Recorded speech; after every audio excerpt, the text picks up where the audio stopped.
So, students, you are welcome to the next class of EMFT, and this is we are starting a coordinate system. In the last lectures, we studied about some basics of vectors. We also studied some types of vectors, like there are different types of vectors we studied, and vector algebra, vector addition, multiplication. Okay, so now we are starting the coordinate system. Coordinate system are the main components of this EMFT. There are three types of coordinate system, and all EMFT and all the problems, all everything depends on three coordinate systems only. In these three coordinate system only. First is Cartesian or rectangular coordinate system. In earlier lectures, I also talked about some that we will be going to study the Cartesian or rectangular. We also took the example of this rectangular Cartesian systems. Another one is circular or cylindrical, and third one is the spherical coordinate system. So one by one we will study about these coordinate system. So first of all, I must tell you, and I want to clear something कि in coordinate system, why we are studying in coordinate system. First of all, तो we will see कि क्यों हम पढ़ने जा रहे हैं coordinate system. Coordinate system क्या है कि देखो मेनली हम यूज करते हैं कि किसी भी पोजीशन को लोकेट करने के लिए. आपने देखा होगा कि हम अगर स्पेस में कहीं काम कर रहे हैं, कोई पॉइंट है हमारा, कोई ऑब्जेक्ट है, अगर हमें उसे लोकेट करना हो तो मोस्ट ऑफ द टाइम हम इस कार्टेशियन सिस्टम्स की हेल्प से वो चीज सॉल्व कर सकते हैं. ठीक है, अब हम देखेंगे कि भाई कार्टेशियन सिस्टम, कौन से कार्टेशियन सिस्टम को हम यूज करके वो चीज इजीली आइडेंटिफाई कर सकते हैं या कहाँ उसकी लोकेशन है वो लोकेट कर सकते हैं. ये वन बाय वन स्टडी करेंगे. अब हर कोई कार्टेशियन सिस्टम है ना, उसके एक हर किसी के ना अलग अलग एलिमेंट्स हैं या आप कह सकते हो पैरामीटर्स हैं. ठीक है, उन पैरामीटर्स पे वो कोऑर्डिनेट सिस्टम डिपेंड कर रहा है. लाइक कार्टेशियन कोऑर्डिनेट सिस्टम है तो ये रेक्टेंगुलर कोऑर्डिनेट सिस्टम. रेक्टेंगुलर का मतलब समझ रहे हो कि एक रेक्टेंगल बन रहा है. सिंपल सी बात है कि एक कार्टेशियन या रेक्टेंगुलर कोऑर्डिनेट सिस्टम, इसमें हमारे पास तीन एलिमेंट्स हैं या तीन पैरामीटर्स हैं जिनको हम बोल रहे हैं एक्स वाई जेड. ठीक है, वही जो हमारे तीन किसी के भी कोऑर्डिनेट्स हो सकते हैं, ये कोऑर्डिनेट्स आप कह सकते हो, या तीन डायरेक्शंस हैं हमारी, जैसे एक्स वाई जेड. अब आप देख सकते हो यहाँ पे हमने देखा है एक डायरेक्शन बनाई है. ये थंब, जो एक थंब मैंने बनाने की कोशिश की, मेरी ड्राइंग इतनी अच्छी नहीं है बट फिर भी आपको थोड़ा समझाने के लिए मैंने ये सिर्फ बनाया है कि जो ये थंब है it is showing the direction of Z. Okay, and आप यहां से समझ के देखिए, thumb is showing the direction of Z and this finger this is the direction of x. These fingers are showing the direction of x, and this hand, or you can say this hand, the direction of y. It means vertically and ये horizontally और ये आपकी तरफ. ठीक है, तो ये इसकी तरफ नेगेटिव होगी और ये सब चीज है. ठीक है, इसकी तरफ ये नेगेटिव और ये नेगेटिव. तो ये प्लेन हमने दिखाने की कोशिश की कि हमारे पास तीन टाइप के प्लेन्स होंगे. हर किसी प्लेन में हमारे पास दो एलिमेंट्स या दो पैरामीटर्स जरूरी हैं, दो होंगे ही. सिंपल सी बात है. और कोई भी हम जो लोकेट करेंगे, कोई भी डायरेक्शन को या किसी भी एलिमेंट्स को, उसकी पोजीशन को लोकेट करेंगे, वो हमेशा किसके रेफरेंस में करेंगे, origin. This is origin. Origin पे आपको पता ही होगा कि ओरिजिन पे किसी की वैल्यू यहाँ पे 0 0 ही रहने वाली है. ठीक है, ओरिजिन का मतलब स्टार्ट है, स्टार्टिंग पॉइंट दैट इज 0.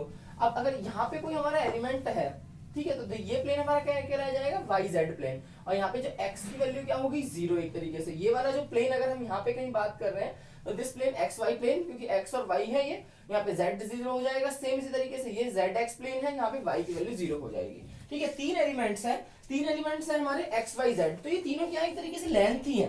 भाई कोई भी पॉइंट है, अगर हम यहाँ इस पॉइंट को डालना चाहे, इस पॉइंट से या वाई से जेड से, वाई से जेड से या एक्स से हम इसकी डिस्टेंस कैलकुलेट करना चाहें, तो ये क्या है कि वो लेंथ ही है. ये सिंपल सी बात है. तो लेंथ क्या है, इनफिनिट. अब इनकी लेंथ की जो रेंज है, ये रेंज हर किसी की ना रेंज होगी. हर किसी के तीन एलिमेंट्स होंगे, ये चीज ध्यान रखना है, क्योंकि तीन ही हम 3D है हमारे पास, तो 3D में हमारे पास तीन एलिमेंट्स हो गए, तीन कोऑर्डिनेट्स हो गए, आप समझ सकते हैं.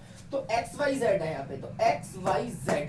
ठीक है, एक्स की जो रेंज होगी वो क्या होगी, माइनस इन्फिनिटी टू इन्फिनिटी. क्योंकि ये क्या है कि एक लेंथ है, तो लेंथ को हम माइनस इन्फिनिटी से लेके, मतलब नीचे से लेके ऊपर तक, दाएं से लेके बाएं तक, कहीं पे भी कोई खत्म नहीं होने वाली है, तो इन्फिनिटी टू इन्फिनिटी ही है.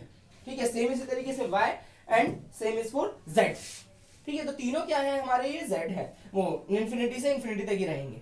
ठीक है, कोई भी वेक्टर है, अगर इस वेक्टर मान लीजिए इस पॉइंट को हम रिप्रेजेंट करेंगे तो वो इस फॉर्म में रिप्रेजेंट करेंगे, ax ay z ay az. अगर हम उसका सम निकाल रहे हैं, मतलब किसी डिस्टेंस उसका सम निकालना चाहें, तो सम हम कैसे निकालेंगे, ax is a unit vector along the direction of x same इसी तरीके से ए Y into ay unit vector, ay is the unit vector along the direction of y, same az. Okay, अब देखो ये तो हो गई एक चीज। अब मैं आपको एक चीज बताना चाह रहा हूँ कि कोई भी हर किस ये तीन टाइप के कोऑर्डिनेट सिस्टम पढ़ने वाले, तो हर तीन टाइप कोऑर्डिनेट सिस्टम हमारे पास तीन एक पैरामीटर्स हैं जो कैलकुलेट करने जरूरी हैं। वो क्या क्या है? एक differential area, differential volume and differential length, या डिफरेंशियल डिस्प्लेसमेंट भी आप कह सकते हो। कहीं डिस्प्लेस किसी आप बुक में पढ़ोगे तो हो सकता है वो डिस्प्लेसमेंट हो, या लेंथ, या differential volume and differential surface area. ठीक है, अब आपको ये पता होगी कि भाई जो लेंथ है वो क्या है, वेक्टर है। सॉरी, लेंथ या डिस्प्लेसमेंट आप यहाँ पे एज्यूम कीजिए। डिफरेंशियल लेंथ और displacement both are same thing. तो डिस्प्लेसमेंट क्या है? वेक्टर है। तो आप ये वेक्टर मतलब ये चीज ध्यान रखिए, वेक्टर शो कर सकते हैं। यहाँ पे वेक्टर होगा, जो आउटपुट होगा वो भी एक वेक्टर होगा। सेम इसको सरफेस एरिया, सरफेस एरिया की कोई ना कोई डायरेक्शन होगी तो वो भी क्या होगा, वेक्टर होगा। Volume is scalar quantity, so it has no direction, that's why we are not using any like ये आप देख सकते हो हमने यहाँ पे क्या है, यूनिट वेक्टर शो किया है। लेकिन वॉल्यूम तो सिंपल है कि वॉल्यूम के लिए हम कोई यूनिट वेक्टर शो नहीं करने वाले हैं। अब देखो, अब ये जो डिफरेंशियल लेंथ, वॉल्यूम और सरफेस एरिया, ये हम कैसे निकालें, ये हम यहाँ पे देख लेंगे।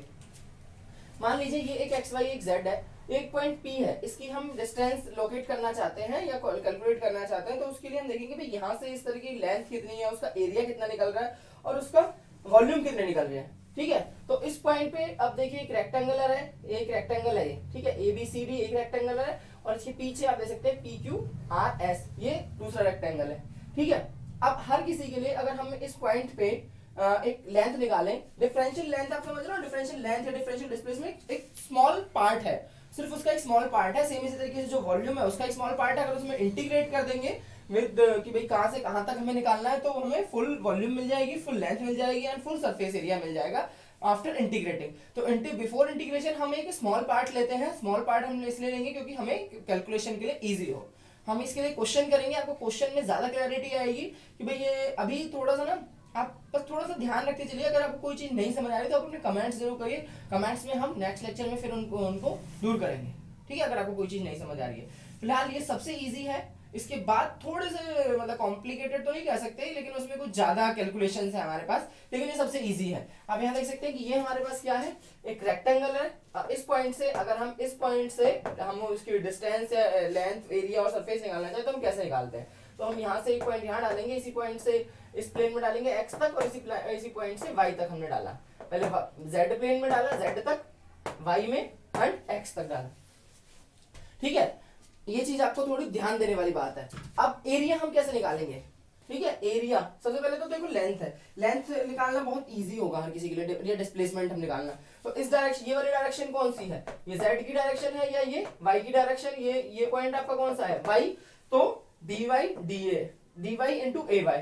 ठीक है, ए वाई किस डायरेक्शन में है, वो ए वाई, उसका हमने सिर्फ स्मॉल पार्ट लिया है तो इसलिए हमने उसको दे दिया डी वाई। ठीक है, फिर ये क्या है, एक्स, एक्स की डायरेक्शन में डी एक्स, और along with the direction of x, तो इसलिए हमने यहाँ पे ax दे दिया। सेम इसी तरीके से dz, ठीक है, तो dz ये हमने इसका ये वाला पार्ट लिया है along with the direction of az। तो ये टोटल आपकी क्या होगी, ये डिफरेंशियल लेंथ या डिफरेंशियल डिस्प्लेसमेंट होगी। इस तरीके से हम निकालेंगे किसी भी पॉइंट से, उसको हम एक लाइन डालेंगे, उस लाइन को हम एक उसकी एक पर्टिकुलर लेंथ होगी, तो वो लेंथ हमने मान ली dx, dy and dz along with their unit vectors, along with their unit vector direction, or you can say along with their directions। ठीक है, अब वॉल्यूम है, वॉल्यूम तो निकालना हमारे लिए बहुत इजी है। वॉल्यूम तुम्हें पता ही है कि भाई dx, dy, dz, ये इसका ये पार्ट है dy, तो ये वाला पार्ट या ये आप समझ रहे हो, ये वाला पार्ट है, इसकी ये डायरेक्शन है, जो इसकी ये वाली भुजा ये dy की होगी, and this is for dx, और ये होगी आपकी dz। तो ये तीन टाइप की होंगी, जैसे क्यूब साइड बन रहा है, तो क्यूब की तीन साइड और उसकी आगे पीछे की तो सिमिलर होंगी। तो dz अगर ये वाला पार्ट है तो उसका ये वाला पार्ट भी ये सिमिलर होगा। इसी तरीके से dx तो ये dx, और dy तो ये dy, तो ये सेम होंगी। तो इनको अगर मल्टीप्लाई करेंगे तो हमारे पास उसका वॉल्यूम निकल के आ जाएगा। ठीक है, dv which is equal to dx into dy into dz. So this is a scalar quantity, so needs no unit vector. Then differential surface area. अब surface area हम समझते हैं। सरफेस एरिया क्या है? अब देखो यहाँ पे सरफेस एरिया के लिए एक चीज ध्यान देने वाली बात है, जब भी आप सरफेस एरिया कैलकुलेट करना चाह रहे हैं तो डिफरेंट डायरेक्शंस में कैलकुलेट होगा। अगर हम ax की डायरेक्शन में ax की तरफ अगर हम कैलकुलेट करना चाहते हैं जैसे मैंने यहाँ पे लिखा है, अगर x डायरेक्शन में आप कैलकुलेट करना चाहोगे तो उसके अपोजिट जो एलिमेंट्स होंगे y और z, उनको हम मल्टीप्लाई कर देंगे तो वहां से उसका सरफेस एरिया निकल के आ जाएगा। ठीक है, सेम इसी तरीके से अगर हम z डायरेक्शन में कैलकुलेट करना चाहते हैं तो उसके दोनों जो उसके रिमेनिंग एलिमेंट्स कौन से होंगे, x और y, तो वो वाला जो पार्ट है dx और dy, ये इसका सरफेस एरिया होगा। ठीक है, अगर हम dz के उसमें निकालना चाहते हैं तो सेम इसी तरीके से ये है आपके y के लिए, y के लिए क्या हो जाएगा, dx इंटू dz। ठीक है, सॉरी। तो this is all about Cartesian और rectangular coordinate system. One by one हम देखिए, थोड़ा सा ये होगा, आप किसी बुक में आप पढ़ोगे या कहीं आप पढ़ोगे तो पहले आपको ये बताया जाएगा कि कार्टेशियन सिस्टम क्या है, पहले तीनों टाइप के कार्टेशियन सिस्टम बताए जाएंगे, फिर ये तीन चीज निकालनी डिफरेंट डिफरेंट बाद में निकालना बताएंगे। तो हम ये एक चीज साथ में ही लेके चल रहे हैं क्योंकि इसका सिलेबस थोड़ा सा ज्यादा है और हर लेक्चर को हम मतलब मैं कोई नहीं चाह रहा कि भाई एक बार आपने पढ़ लिया फिर कोऑर्डिनेट सिस्टम क्या है तो हम डायरेक्टली साथ साथ वो चीज निकाल सकते हैं। कोऑर्डिनेट सिस्टम्स तीन टाइप के हैं, कार्टेशियन जिसको हम रेक्टेंगुलर भी बोलते हैं, स्फेरिकल एंड सर्कुलर और सिलेंड्रिकल कोऑर्डिनेट सिस्टम। हर किसी के लिए अलग अलग है। इसके एलिमेंट्स कौन कौन से हैं, एक्स वाई और जेड, और उनकी रेंज आपको ध्यान रखनी है, उनकी लेंथ, डिफरेंशियल लेंथ निकालने का फॉर्मूला, वॉल्यूम निकालने का फॉर्मूला, डिफरेंशियल सरफेस एरिया निकालने का फॉर्मूला, ये चीज बस ध्यान देने वाली बात है। ठीक है, फिर हम later on we will study कि भाई एक कार्टेशियन सिस्टम को हम दूसरे कार्टेशियन सिस्टम में भी कन्वर्ट कर सकते हैं, ये चीज हम देखेंगे अभी बाद में। ठीक है, तो this is all about Cartesian और रेक्टेंगुलर कोऑर्डिनेट सिस्टम। कुछ भी आपको डाउट हो तो आप अपने कमेंट्स जरूर करें और हम उन कमेंट्स पे ही देखेंगे कि भाई हमारी जो हमें अपना फीडबैक जरूर मिलेगा। ठीक है, तो आप जरूर अपना फीडबैक दें। कुछ भी चीज़ आपको नहीं समझ आ रही है, कुछ मेरी स्पीड ज़्यादा है या कम है तो आप मुझे ज़रूर बताइए। ठीक है, तो थैंक यू।